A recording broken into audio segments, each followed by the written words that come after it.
Demain et samedi, je vous retrouve pour vous applaudir à vos kermesses. Mais depuis quand on fait une kermesse d'école ?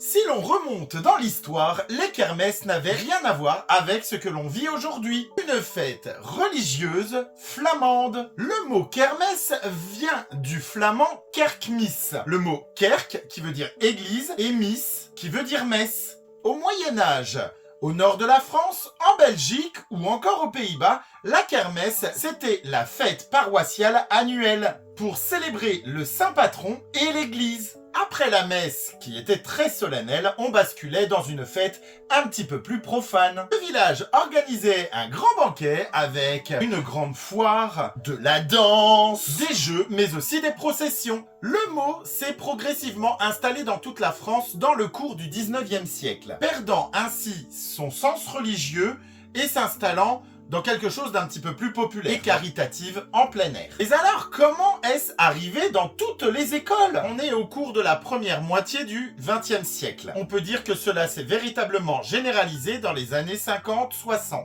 1950.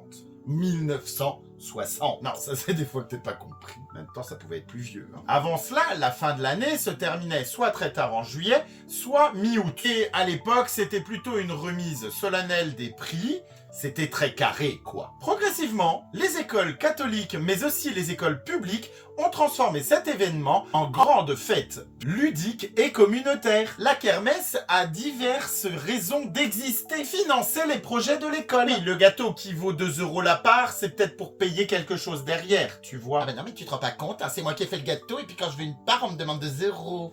Et oui, grâce à toutes les ventes générées dans cette journée par l'école, on va pouvoir soit faire des sorties, soit acheter du matériel pédagogique. C'est important. C'est aussi le moment de valoriser les compétences de l'enfant. Il danse, il chante, il veut montrer ce qu'il est capable de faire et nous impressionner. Le dernier point est certainement le plus important, créer du lien social. Aujourd'hui, c'est très compliqué, surtout depuis la Covid où on s'est un peu renfermé chez nous. Eh bien, on y verra dans cette fête les mamans, les papas, les oncles, les tantes, à la rencontre des professeurs, des animateurs de l'ensemble de l'école qui s'occupent de nos bambins. Aujourd'hui, on peut appeler ça une célébration de l'enfance, juste avant les vacances d'été. Alors, qu'est-ce que tu as préparé pour ta kermesse ? Je vais venir vous applaudir. Je vous dis à bientôt, mes explorateurs.